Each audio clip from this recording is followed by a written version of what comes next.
आज हमारे साथ में मौजूद हैं एक सर जो कि अवधेश भारती समाज सेवी।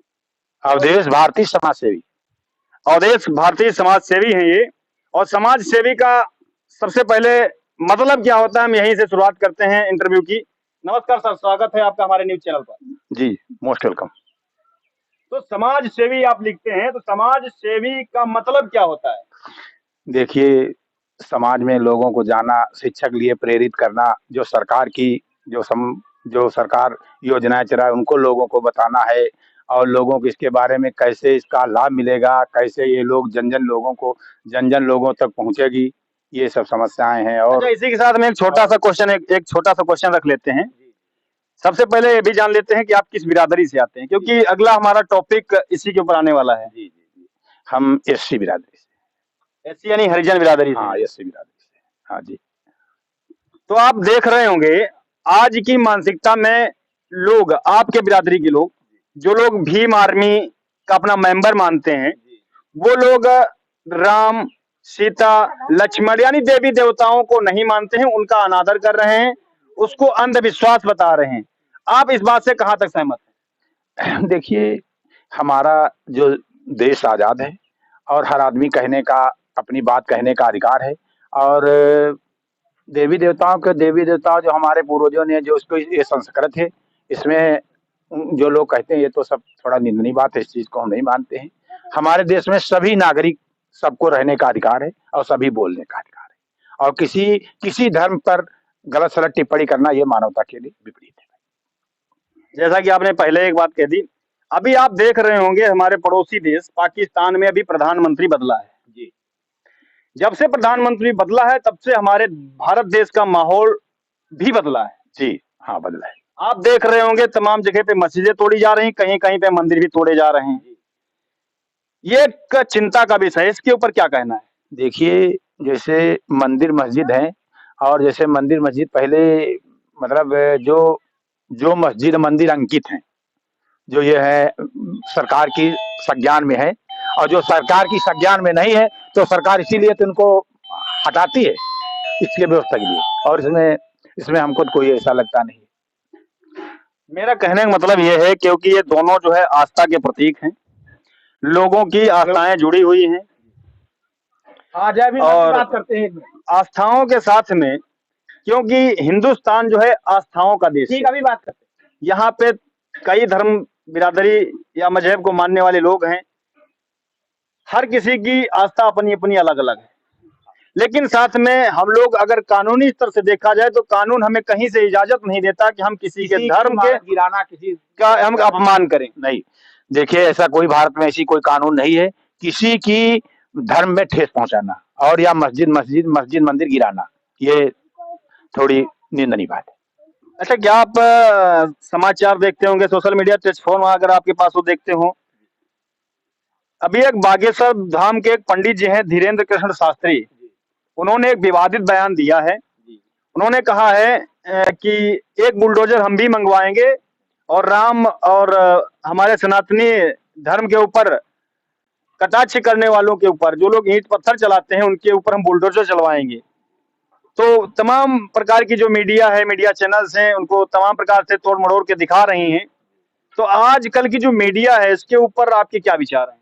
देखिए, ऐसा है कि जो हमारे जो मीडिया है, जो चैनल है, उनका सभी लोग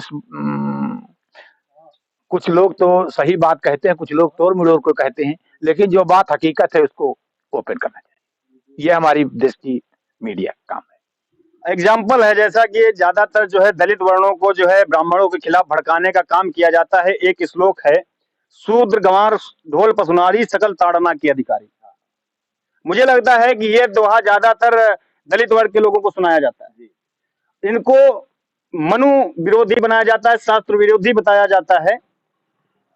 अगर आप टीचर रहे हैं तो आपको पता होगा कि एक शब्द के अनेक अर्थ होते हैं। जी, देखिए, ये गँवार, ये किसी नहीं, शूद्र सब मानव समाज के लिए रही बात है ये कि मान लिया जैसे कुछ लोग होते हैं तो उनको डाँटा-डपटा जाता है, उसमें गोस्वामी तुलसीदास ने ऐसी कोई बात नहीं है कही है, तो वो शूद्रों के लिए नहीं कही, तो पूरे मानव समाज के लिए बात कही है।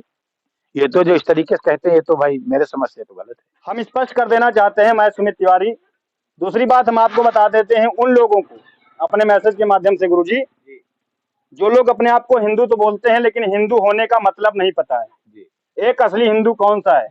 आप हिंदू बोलते हैं, आपके हिंदू धर्म के ग्रंथ हैं, पुराण हैं, हर किसी को अधिकार है। क्या अखंड प्रोग्राम सिर्फ ब्राह्मण ही करवा सकता है? नहीं, सभी लोग करवा सकते हैं, सभी लोग करवा सकते गीता पाठ सिर्फ ब्राह्मणों का हैं, अधिकार है? सभी लोग कर सकते हैं। कोई आपको बाधित करता है? नहीं, कोई नहीं, सभी लोग करने का अधिकार है। जो भीम आर्मी के लोग हैं वो हमेशा ये मनु फलान यानी जो भी शास्त्रों के ऊपर ही कटाक्ष करते हैं, मैं देखता रहता हूँ। आप अपने कानून को मानते हो, मैं भी कानून को ही मानता हूँ, हर समाज को लोगों को भी कानून मानना चाहिए, लेकिन जो आस्थाएं हैं आपकी इच्छा मानिए और आपकी इच्छा नहीं मानिए, किसी के ऊपर बाध्यता नहीं है। लेकिन गलत प्रकार की टिप्पणी करना, किसी को आहत करना, ये कहीं हद तक गलत है। हम स्पष्ट कर देना चाहते हैं, जैसा भी हमने एक श्लोक कहा था, शूद्र गंवार ढोल पसुनारी सकल ताड़ना के अधिकारी। सबसे पहले ये श्लोक का अर्थ हम अपने गुरुजी से ही जानने की कोशिश करते हैं। गुरुजी आप बताइए। देखिए, शूद्र गंवार ढोल पसनारी सकल ताड़ना के अधिकारी। देखिए, इसको सीधा पेश बता रहे हैं आपको कि हमारे देश में जो व्यवस्था थी 4 वर्णों में बांट दी गई, ब्राह्मण, क्षत्रिय, वैश्य और शूद्र। ये हमारे देश की संस्कृति बता रही। रही बात है शूद्रों की बात, हम पूरे मानव समाज की बात करते हैं, इसमें कोई हमको नहीं है कि जो मानव समाज शूद्र, जो ब्राह्मण भी, जो ब्राह्मण संस्कृति तब तक नहीं होती तो वो भी शूद्र होते हैं। इसलिए जो गोस्वामी शूद्र गंवार ढोल पसनारी, जो भी आदमी जैसे पशु है सबसे उसको भी डांटा डपटा जा। यहीं पे थोड़ा स्पष्टीकरण कर लेते हैं जी। जो वर्ग की आप बात के वर्ण की, जी, 4 वर्ण बनाए जी, शास्त्रों में 4 वर्णों का उल्लेख किया गया है, ब्राह्मण, क्षत्रिय, वैश्य और शूद्र। जी। ब्राह्मण की उत्पत्ति मस्तिष्क से बताई गई। जी। क्यों बताई गई? क्योंकि वो पढ़े लिखे विद्वान थे। समझ रहे हैं आप लोग? आज भी आप जाएंगे बुजुर्ग लोगों में बैठेंगे तो कहेंगे ब्राह्मण का लड़का, ब्राह्मण ठाकुर या बनिया, जो उच्च वर्ग के लोग जो माने जाते थे, दादा आप बुजुर्ग होंगे, मेरा अपने मानना है, हम देखते थे कि रास्ते से अगर जाते थे लोग ऐसे बता दिया करते थे ये ब्राह्मण ठाकुर के लड़के जा रहे हैं। क्या आपने सुना है?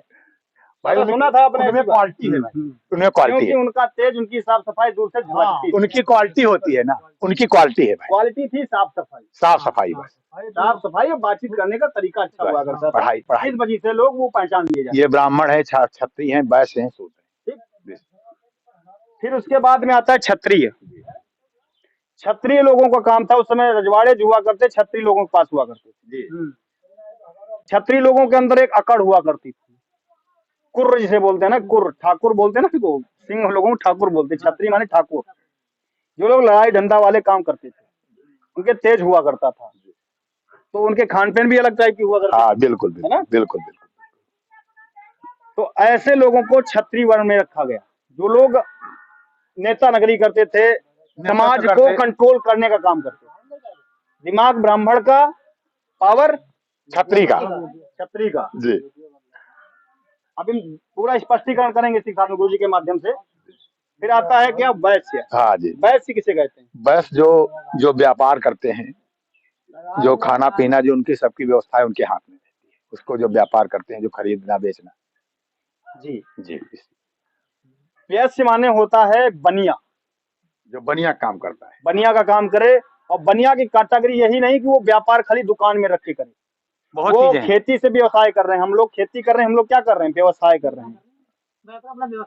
तो जो लोग खेती करते हैं, अन्न उत्पादन जो करते हैं, अन्न से रिलेटेड जो हमारी जरूरत की सामान जितने भी उनका उत्पादन करे, वो था बनिया, वैश्य। वैश्य का काम, ठीक।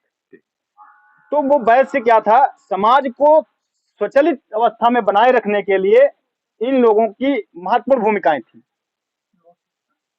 अब हम स्पष्ट ही कर देते हैं, वैश्य लोग अगर, अब आपके घर में 4 व्यक्ति हैं, जैसे एक मैं 5 भाई हूं, मैं अपना एग्जांपल ले रहा हूं।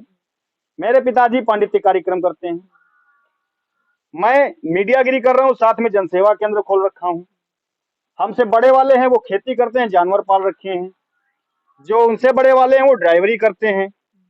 गांव में पता है हमारे पिताजी को लोग पंडित जी कहते हैं। उनको किस चीज की उपाधि मिली? पंडित जी। क्यों मिली? क्योंकि भाई वो पढ़े लिखे होंगे, पंडिताई करते हैं, पढ़े लिखे होंगे अपने संस्कृत समझते जाना जी। क्योंकि वो पंडिताई करते हैं, इसलिए वो पंडित जी कहे जाते हैं। जी। और मुझे लोग पत्रकार कहते हैं, क्योंकि मैं आप पत्रकारिता करते हैं तो पत्रकार कहे जाएंगे। लोग पत्रकार कहते हैं। जी बिल्कुल आप बिल्कुल। समझ रहे हो? जी। और जो हमारे भैया ड्राइवरी करते हैं उनसे लोग ड्राइवर करते हैं भाई, जो ड्राइवर आदमी काम करेगा उसको वही काम। तो बस आप समझ जाइए, मैं समझाना ये चाह रहा हूँ, जितने भी वर्ण व्यवस्थाओं की व्यवस्था की गई थी, वो लोगों के क्रियाकलाप वर्तमान में जिस हिसाब से जो व्यक्ति जो काम कर रहा था, अगर आपको कोई संबोधन करना है, आपको किसी नाम से, आपका नाम क्यों रखा जाता है भाई? उसका क्योंकि आपकी अपनी पहचान हो, संबोधन पहचान के लिए। आपकी अपनी पहचान बनाने के लिए आपका एक नामकरण किया जाता है, ताकि 4,000 बीच समाज में अगर आपको पुकारा जाए तो आप तक ही आपका मैसेज पहुंचे और आप उस स्थान पे पहुंचे जहाँ के आपको बुलाया जा रहा है। आपके संबोधन के लिए, आपकी एक विशेष पहचान दिलाने के लिए आपका नामकरण किया जाता है। भाई किसी के आगे मिश्रा लिखाया जाता है, किसी को सिंह लिखा जाता है, किसी को गुप्ता लिखा जाता है। बात का मतलब समझ चुके होंगे, जो वर्ण व्यवस्थाएं बनाई गई थी वो आपकी एक पहचान दी गई थी कि आप क्योंकि आप वो ऑलरेडी काम कर रहे थे। ऐसा नहीं कि आपको बात किया गया नहीं, आप चमा रहे हैं तो आप जानवर ही उठाएंगे, आप ये काम पहले से कर रहे थे। गलत तो नहीं कह गुरु जी? हाँ बिल्कुल दादा। तो उसी हिसाब से आपका डिवाइडेशन किया गया, वर्ण व्यवस्थाएं बना दी गई। ब्राह्मण, अब बातें हैं ब्राह्मणों के अंदर एक कैटेगरी दी गई ब्राह्मण। ब्राह्मण में कितने प्रकार के ब्राह्मण होते हैं? ब्राह्मण की बहुत बहुत उनके द्विवेदी, त्रिवेदी, चतुर्वेदी, पांडे, शुक्ला, वाजपेयी, पांड्या, घोष, चटर्जी, मटर्जी, मुखर्जी, परती, पुरी, बहुत जातियां 270 के आसपास है जातियां। ठाकुरों में भी हैं। हाँ, चौहान 270 के आसपास जातियां हैं ब्राह्मणों की।